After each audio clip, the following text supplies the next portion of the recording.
Good morning all student. Keshav Vidya Mandir के YouTube channel में आपका हार्दिक अभिनंदन है। क्लास 10 सब्जेक्ट साइंस में अपना लेसन नंबर चल रहा है छठा, रासायनिक अभिक्रिया व उत्प्रेरक क्या होते हैं। उसमें हमने अब तक चल रहे हैं रासायनिक अभिक्रियाओं के प्रकार। अब तक की वीडियो में हमने संयोजन अभिक्रिया, वियोजन अभिक्रिया के प्रकार और विस्थापन अभिक्रिया और द्विविस्थापन अभिक्रिया के बारे में पढ़ा था। और आपकी अभिक्रियाएं और भी हैं, जैसे कि आपकी अभिक्रिया ऊष्माक्षेपी अभिक्रिया क्या होती है, ऊष्माशोषी अभिक्रिया क्या है। तो पिछली वीडियो में हमने ऊष्माक्षेपी के बारे में पढ़ा था। ऊष्माक्षेपी जो इसको बोलते हैं एक्सोथर्मिक रिएक्शन होती है, जिसमें ऊष्मा का क्या होता है, उत्सर्जन होता है। आपको उसमें रिएक्शन याद रखनी है। अब आपकी आज की वीडियो में हम पढ़ा रहे हैं टॉपिक रासायनिक अभिक्रियाओं के प्रकारों में। अगली अभिक्रिया है ऊष्माशोषी अभिक्रिया। ऊष्माशोषी जैसे कि नाम से पता चलता है, इसमें ऊष्मा का क्या होता है, अवशोषण होता है। तो वे अभिक्रियाएं जिनमें हमें ऊष्मा का क्या होगा, अवशोषण होगा, मतलब किसी क्रिया को करने के लिए हमें क्या होगी, ऊष्मा की आवश्यकता होती है। तो ऐसी अभिक्रियाएं जिनके संपन्न होने के लिए, तो ऐसी परिभाषा क्या है, ऐसी अभिक्रियाएं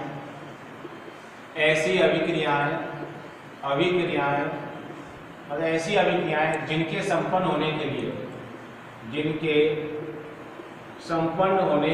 ऐसी अभिक्रियाएं जिनके संपन्न होने के लिए, मतलब ऐसी अभिक्रियाएं जिनके संपन्न होने के लिए ऊष्मा की क्या होती है, आवश्यकता होती है। तो ऐसी अभिक्रियाएं जिनके संपन्न होने के लिए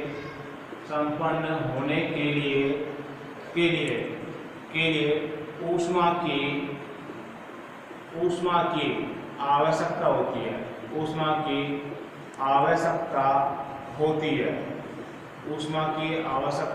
है, जिसे क्या बोलते हैं, ऊष्माशोषी अभिक्रिया कहते हैं। मतलब ऐसी अभिक्रियाएं जिनके संपन्न होने के लिए ऊष्मा की क्या आवश्यकता होती है, उसे अपन क्या ऊष्माशोषी अभिक्रिया कहते हैं। या अर्थात पात्र या वातावरण से, या पात्र तथा वातावरण से ऊष्मा का अवशोषण किया जाता है। ऊष्मा का अवशोषण किया जाता है। ऊष्मा का क्या किया जाता है, अवशोषण किया जाता है, जिसे क्या बोलते हैं, ऊष्माशोषी अभिक्रिया कहते हैं। मतलब ऐसी अभिक्रियाएं जिनको संपन्न होने के लिए, मतलब कोई प्रोडक्ट में रिएक्शन को पूरा होने के लिए हमें किसकी आवश्यकता होगी, मतलब ऊष्मा की आवश्यकता होगी। तो ऐसी अभिक्रियाएं जिनके संपन्न होने के लिए हमें ऊष्मा की आवश्यकता होती है। अब ऊष्मा की तो आवश्यकता होती है, लेकिन वह ऊष्मा कहाँ से ग्रहण करता है, तो या वह पात्र या वातावरण से, अपने एटमॉस्फेयर से वो क्या, या तो जो रिएक्शन जिस पात्र में हो रही है उससे ऊष्मा ग्रहण करेगा, या आसपास के वातावरण से वह ऊष्मा की का क्या करता है, अवशोषण करता है। तो उसी को क्या बोलते हैं, ऊष्माशोषी अभिक्रिया कहते हैं। तो यह दूसरी परिभाषा क्या हुई, ऐसी अभिक्रियाएं जिनके संपन्न होने के लिए हमें ऊष्मा की क्या होगी, आवश्यकता, तो उसे ऊष्माशोषी अभिक्रिया कहते हैं।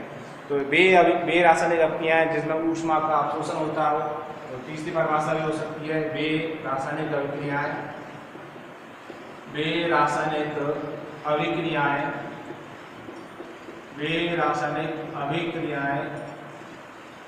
जिनमें ऊष्मा का अवशोषण होता है। वे रासायनिक अभिक्रियाएं जिनमें ऊष्मा का अवशोषण होता है, उन्हें क्या बोलते हैं, ऊष्माशोषी अभिक्रिया बोलते हैं। तो वे रासायनिक अभिक्रियाएं जिनमें ऊष्मा का क्या अवशोषण होता है, उन्हें ऊष्माशोषी अभिक्रियाएं कहते हैं। जैसे कि 2HI equal to H2 plus I2 equal to less ऊष्मा। 2HI का क्या नाम है, हाइड्रोजन आयोडाइड का जब ऊष्मा की अभिक्रिया की हमें आवश्यकता पड़ी, तो H2 प्लस I2 ऊष्मा, N2 प्लस O2 इसका क्या होगा 2NO2 तो 2NO2 माइनस ऊष्मा की क्या हुई आवश्यकता हुई। अब इसको क्या संतुलित करते हैं, 2NO2 बोलते हैं नाइट्रोजन डाई ऑक्साइड बोलते हैं, 2NO नाइट्रस ऑक्साइड, 2NO बना 2NO, इसको बोलते हैं नाइट्रस ऑक्साइड, मतलब 2Na 2 ऑक्सीजन हो गई, ठीक। अब 2HI, HI का क्या नाम है, हाइड्रोजन आयोडाइड, हाइड्रोजन आयोडाइड, और 2C plus H2, 2C plus H2 equal to क्या बन गया, C2H2 माइनस ऊष्मा। तो ये उदाहरण आपको नोट करने हैं, उदाहरण क्या नोट करने हैं। C2H2 हो गया आपका एथाइलिन। जैसे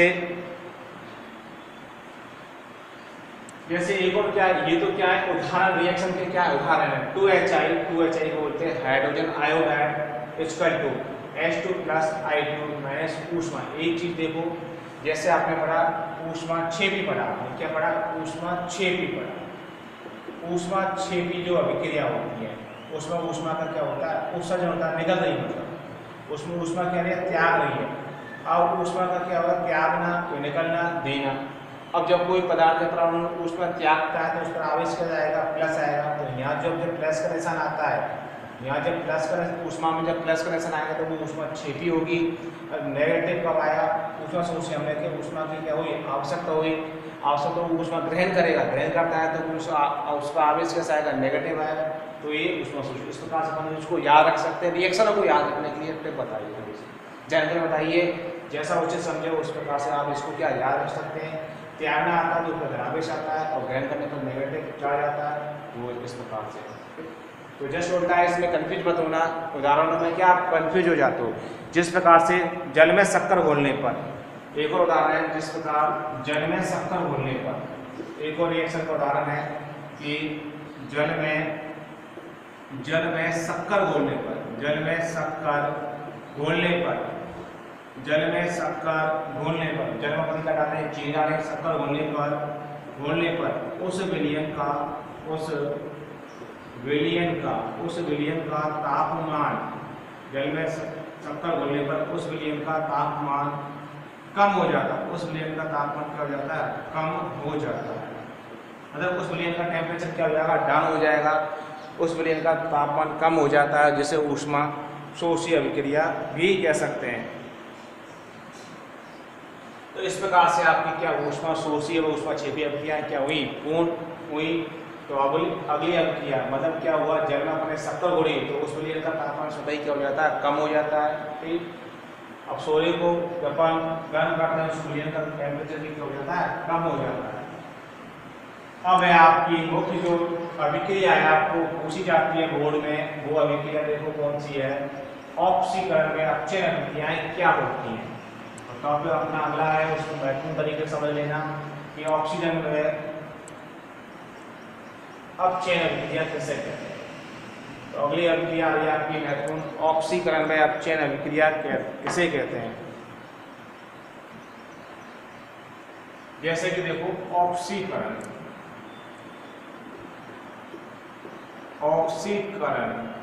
के काफी सारे नाम हैं, इसको इंग्लिश में बोलते हैं ऑक्सीडेशन। ऑक्सीकरण को बोलते हैं उपचयन अभिक्रिया। क्या बोलते हैं, उपचयन अभिक्रिया के नाम से जिसको जाना जाता है। तो ऑक्सीकरण को किसके नाम से जाना जाता है, उपचयन अभिक्रिया के नाम से भी इसको क्या जाना जाता है। ऑक्सीकरण को उपचयन अभिक्रिया से जाना जाता है। पदार्थ के हाइड्रोजन व ऑक्सीजन के संयोग या कमी के आधार पर ऑक्सीकरण अभिक्रिया निम्न प्रकार की होती हैं। मतलब जो ऑक्सीकरण जो होता है जिसको अपन क्या बोलते हैं, उपचयन अभिक्रिया बोलते हैं, उपचयन या इसको बोलते हैं ऑक्सीकरण, ऑक्सीडेशन होता है। तो जो ये अभिक्रिया होती है ऑक्सीकरण व उपचयन जो अभिक्रिया के नाम से इसको जाना जाता है। तो पदार्थ के हाइड्रोजन, मतलब पदार्थ के हाइड्रोजन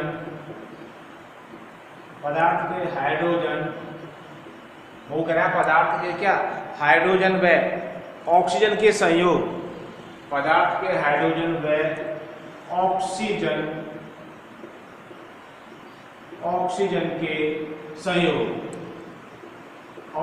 के संयोग या कमी के आधार पर कमी के आधार पर ऑक्सीकरण अभिक्रिया किया जाता है। मतलब जो ऑक्सीकरण जो अभिक्रिया होती है उसमें पदार्थ के हाइड्रोजन या ऑक्सीजन परमाणु के संयोग या कमी के आधार पर, मतलब ऑक्सीजन परमाणु के संयोग या कमी के आधार पर ऑक्सीकरण अभिक्रिया कितने प्रकार की होगी, किसका रूप होता है। तो पदार्थ के हाइड्रोजन व ऑक्सीजन के संयोग या कमी के आधार पर, मतलब वृद्धि या कमी के आधार पर ऑक्सीकरण का प्रकार। तो इसमें हाइड्रोजन परमाणु की संयोग या वृद्धि के आधार पर देखो क्या होता है। तो वैसे तो ऑक्सीकरण की परिभाषा क्या है, जब किसी पदार्थ में ऑक्सीजन का संयोग होता है। तो पहला है कमी के आधार पर, जब किसी पदार्थ में, पहला है जब किसी पदार्थ में ऑक्सीजन का, जब किसी पदार्थ में ऑक्सीजन का संयोग होता है, जब किसी पदार्थ में ऑक्सीजन का संयोग होता है, O2 का जुड़ना, O2 का जुड़ना, संयोग का मतलब जुड़ना। जब किसी पदार्थ में ऑक्सीजन का संयोग होता है या ऑक्सीजन का संयोग होता है या ऑक्सीजन की क्या होती है, वृद्धि होती है, या ऑक्सीजन की वृद्धि होती है, ऑक्सीजन की क्या वृद्धि होती है, ऑक्सीजन की वृद्धि होती है। तो वो कह रहा है पहला ऑक्सीकरण, देखो जब किसी पदार्थ में ऑक्सीजन का संयोग हो रहा है, मतलब O2 क्या हो रही है, जुड़ रही है, ऑक्सीजन जुड़ रही है या ऑक्सीजन की क्या हो रही है, वृद्धि हो रही है, वृद्धि होती है, तो वह ऑक्सीकरण कहलाता है। तो ऑक्सीकरण की क्या परिभाषा हुई, O2 का संयोग है, ऑक्सीजन की वृद्धि भी क्या कहलाएगी, ऑक्सीकरण कहलाता है। मतलब O2 की वृद्धि या O2 का सहयोग या जुड़ना भी क्या कहलाता है, ऑक्सीकरण कहलाता है। तो उस पदार्थ का क्या हो रहा है, उपचयन हो रहा है। मतलब किसी पदार्थ में O2 जुड़ रहा है या O2 की वृद्धि हो रही है, तो वह O2 क्या, उसका अपन क्या है, ये इसमें उपचयन हो रहा है। इसमें क्या हो रहा है, उपचयन हो रहा है। जैसे कि अब उसके लिए एक उदाहरण आपको याद करना है, O2 जुड़ रही है, सही, O2 की वृद्धि हुई है, C+O2 इसका टू क्या हो गया, CO2, C+O2 क्या हो गया, CO2 हो गया, S+O2 इसका टू क्या हो गया, SO2, Mg+O2 इसका टू क्या हो गया, MgO, ठीक। जैसे Ap+O2 क्या हो गया, Ap2O3 और Al+O2 इसका टू क्या हो गया, Al2O3, ठीक। और Cu+O2 इसका टू 2Cu, Cu+O2 इसका टू क्या होगा, 2CuO। अब देखो इन सब में क्या हो रहा है, मैंने कहा ऑक्सीकरण आपको कंफ्यूजन होने की आवश्यकता नहीं है। ऑक्सीकरण में विभिन्न तरीके से को देखते हैं, मतलब किसी पदार्थ में या तो O2 का क्या हो रहा है, संयोग हो रहा है, O2 के में क्या हो रही है, जुड़ रही है, O2 का सहयोग हो रहा है, O2 का सहयोग होने के बाद में क्या होगा, या तो ऑक्सीजन की क्या जुड़ेगी या ऑक्सीजन की क्या होगी, वृद्धि होगी, ऑक्सीजन। अब मैंने कह दिया C का CO2 में क्या हो रहा है, उपचयन हो रहा है, C का CO2 में क्या ऑक्सीकरण हो रहा है, S का SO2 में क्या हो रहा है, उपचयन हो रहा है, S का SO2 में उपचयन हो रहा है, N का MgO में क्या हो रहा है, उपचयन हो रहा है, Fe का Fe2O3 में क्या हो रहा है, उपचयन, Al का Al2O3 में उपचयन, इसी का Cu का CuO में क्या हो रहा है, उपचयन हो रहा है, ऑक्सीकरण। सब में क्या O2 की क्या हो रही है, वृद्धि हो रही है या O2 का संयोग हो रहा है। तो ये सब किसके उदाहरण है, ऑक्सीकरण के क्या उदाहरण। तो ये बात ध्यान रखनी, या तो O2 का संयोग हो या O2 की क्या हो, वृद्धि हो, तो उसे भी अपन क्या बोल सकते हैं, ऑक्सीकरण कह सकते हैं। तो उपयुक्त अभिक्रिया में इन सब में सभी में क्या हो रहा है, ऑक्सीकरण हो रहा है। दूसरा है उसको अपन क्या बोलते हैं, ऑक्सीकरण। अब किसी पदार्थ में ऋण विद्युतीय तत्व, किसी पदार्थ में, दूसरा ऑप्शन है आपका, किसी पदार्थ में ऋण विद्युतीय तत्व, किसी पदार्थ में ऋण विद्युतीय तत्व, किसी पदार्थ में ऋण विद्युतीय तत्व, तो किसी पदार्थ अणु या परमाणु में ऋण विद्युतीय तत्व, ऋण विद्युतीय तत्व या ऋण आवेश, ऋण विद्युतीय तत्व या ऋणावेश की क्या होती है, वृद्धि होती है, ठीक। ऋण विद्युतीय पदार्थ का संयोग होता है, ऋण विद्युतीय पदार्थ का जब संयोग होता है वो कह रहा है किसी पदार्थ में ऋण विद्युतीय तत्व या ऋण विद्युत तत्व का संयोग मान लो। ऋण विद्युत तत्व का क्या होता है? संयोग होता है। ऋण विद्युतीय तत्व का क्या हुआ? संयोग हुआ। तो उसमें भी क्या हुआ आपका? तो वह उपचयन कहलाता है। यह क्या कहलाता है? उपचयन या ऑक्सीकरण कहलाता है। तो जब किसी पदार्थ या परमाणु में, अणु में या आयन में ऋण विद्युतीय तत्व का संयोग होता है तो उसे अपन क्या बोलते हैं? उपचयन कहते हैं। जैसे Fe प्लस Cl2 इसका टू क्या हुआ है? FeCl2। तो Fe प्लस Cl2 इसका टू क्या हुआ है? FeCl2। SnCl2 प्लस Cl2 इसका टू क्या हुआ है? SnCl2। उपरोक्त दोनों अभिक्रिया में देखो क्या हो रहा है? उपरोक्त जो दोनों अभिक्रिया है Fe का FeCl2 में क्या हो रहा है? उपचयन हो रहा है। और SnCl2 का SnCl4 में क्या हो रहा है? उपचयन हो रहा है। उपचयन कह लो या क्या कह लो? ऑक्सीकरण कह लो, बात एक ही है। तो कंडीशन देखते चलना।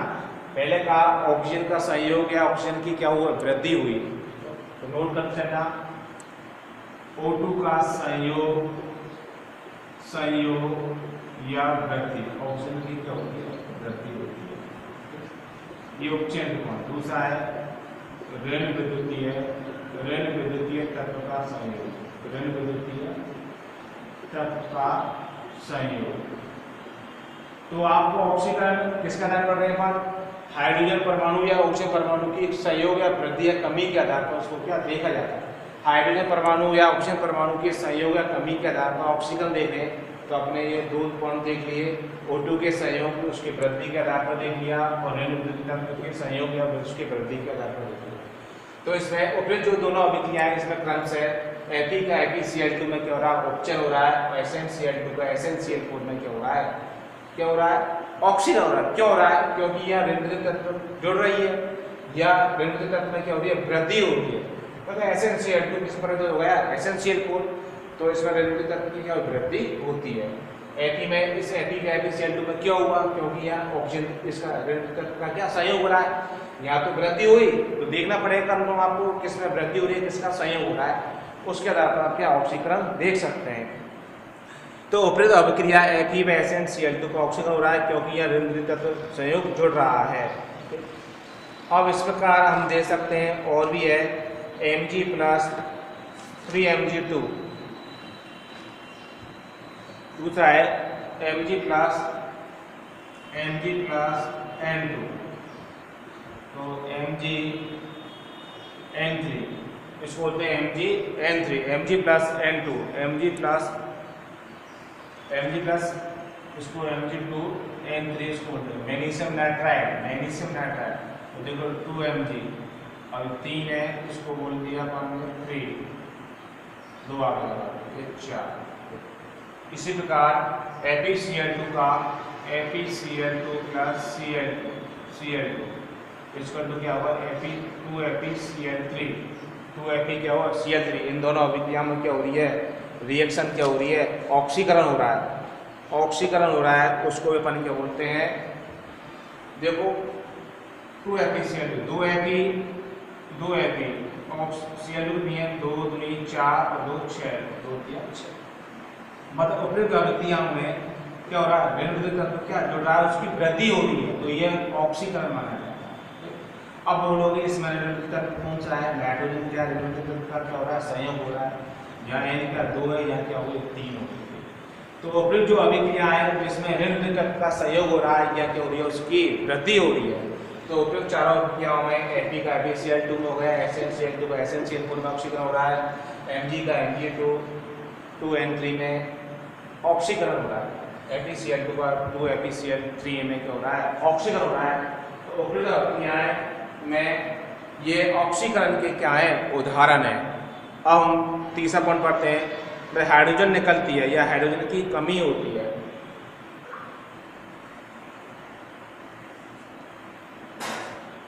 तीसरा पॉइंट देखो, उपयुक्त अभिक्रियाओं में हाइड्रोजन की कमी है।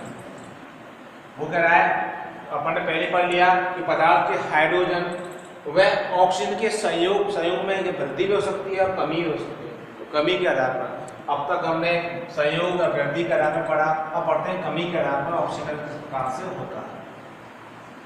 तो तीसरा पॉइंट है आपका ध्यान रखना, दूसरा पॉइंट हो गया ये, या ये पहला पॉइंट हो गया आपका। तीसरा पॉइंट देखो, किसी पदार्थ में पदार्थ तत्व, परमाणु या यौगिक कुछ हो सकता है, उसमें हाइड्रोजन परमाणु की कमी, हाइड्रोजन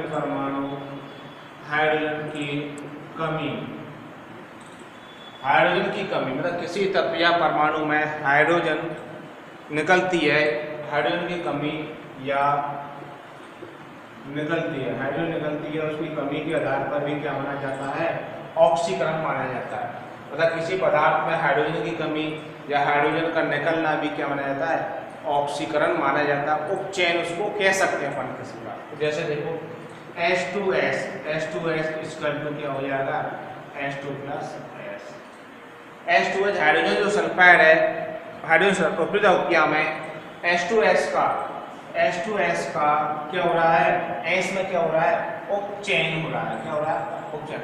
उपचयन क्यों हो रहा है, H2S का हाइड्रोजन S में सल्फर में ऑक्सीडेशन हो रहा है। क्या हो रहा है, ऑक्सीडेशन हो रहा है। क्यों हो रहा है, क्योंकि हाइड्रोजन का क्या हो रहा है, निष्कासन हो रहा है। हाइड्रोजन की क्या हो रही है, कमी हो रही है, हाइड्रोजन क्या हो रही है, निकल रही है।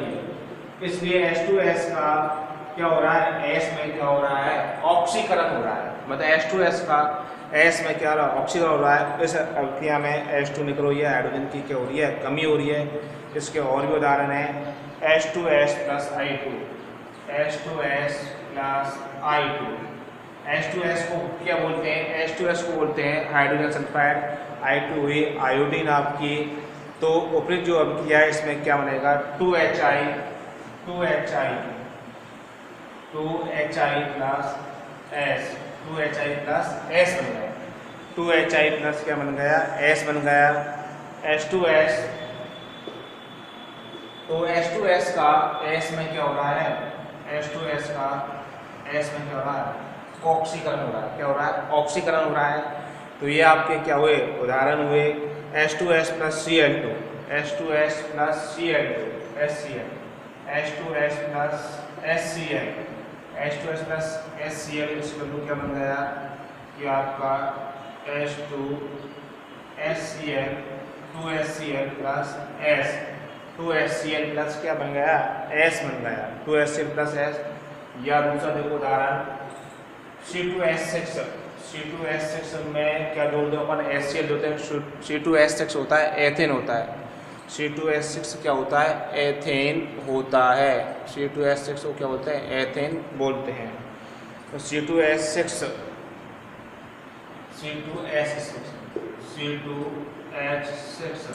इसका तो क्या है, C2H4 प्लस H2। देखो ये क्या है, एथेन है। ये क्या है, एथेन है।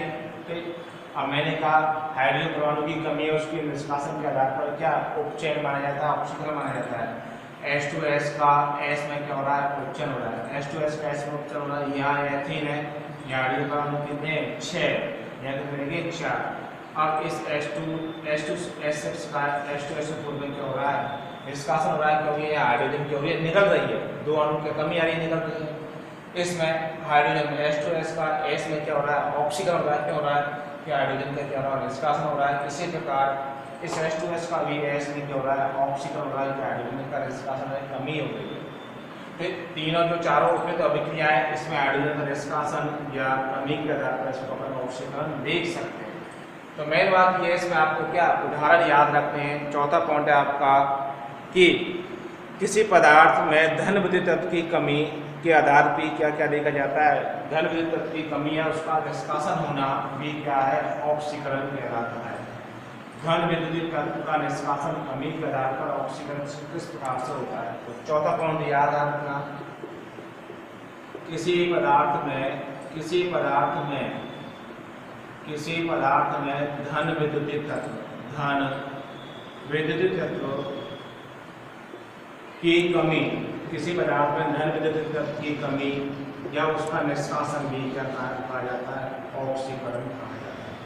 मतलब किसी पदार्थ में, अणु में या परमाणु में धन विद्युत तत्व का निष्कासन या कमी का होना भी क्या कहलाता है, विद्युत ऑक्सीकरण कहलाता है।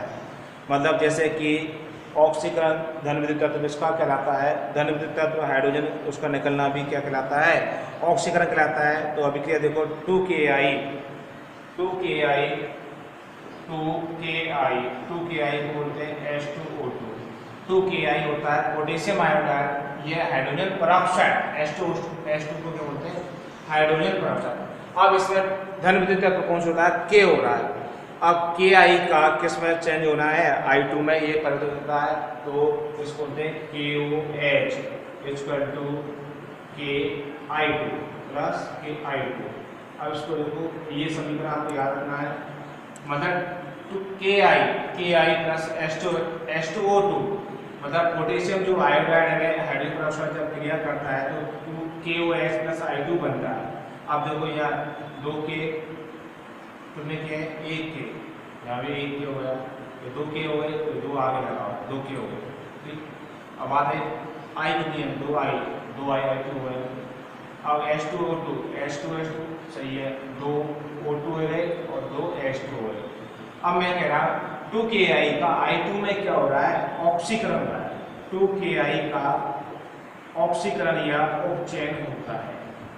तो मैंने कहा 2KI पोटेशियम आयोडाइड का I2 में क्या हो रहा है, ऑक्सीकरण हो रहा है। क्यों हो रहा है, मेन बात ये, उसमें धन विद्युत तत्व की क्या हो रही है, कमी हो रही है। धन विद्युत तत्व का क्या हो रहा है, निष्कासन। धन विद्युत तत्व कौन सा है, पोटेशियम, तो धन विद्युत तत्व का इसमें क्या हो रहा है, निष्कासन हो रहा है। धन विद्युत तत्व K का क्या हो रहा है, निष्कासन हो रहा है। धन विद्युत तत्व K का क्या हो रहा है, निष्कासन हो रहा है। इस प्रकार से क्या है, ये ऑक्सीकरण माना जाता है। तो ऑक्सीकरण को हमने क्या काफी प्रकार से पढ़ा। धन विद्युत तत्व का निष्कासन हो रहा है, KI का I2 बदलना क्या ऑक्सीकरण है, या धन विद्युत तत्व का क्या हो रहा है, निष्कासन हो रहा है। तो अतः ऑक्सीकरण वह अभिक्रिया है जिसमें ऑक्सीजन या ऋण विद्युत तत्व का संयोग होता हो। तो परिभाषा अब क्या बनी, देखो परिभाषा अब देखो 4 पॉइंट पढ़े अपन ने। मतलब किसी पदार्थ में हाइड्रोजन में ऑक्सीजन कमी के आधार पर आपने क्या रिएक्शन देखी। पहली कमी देखो, पहली परिभाषा क्या बनी, और उसको चारों पॉइंटों को समझो ले सकते हैं अपन।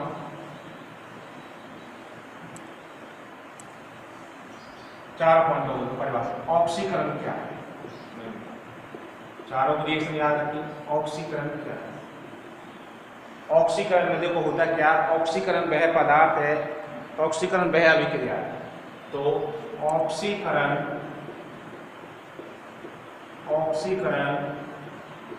वह अभिक्रिया है, ऑक्सीकरण वह अभिक्रिया है जिसमें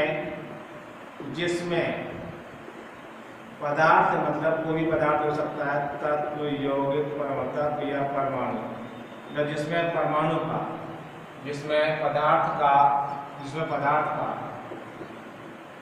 पदार्थ का या O2 का क्या हो, संयोग हो, ऑक्सीजन पदार्थ, जिसमें पदार्थ कोई हो सकता है जिसमें ऑक्सीजन का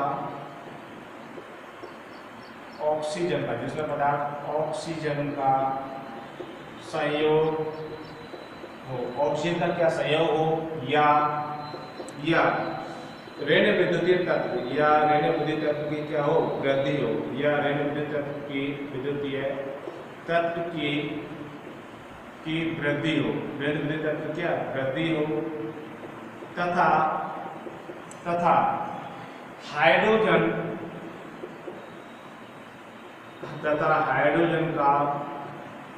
का निष्कासन हो, तथा हाइड्रोजन का क्या हो, निष्कासन हो, या धन विद्युत तत्व की क्या हो, कमी हो। धन विद्युत तत्व की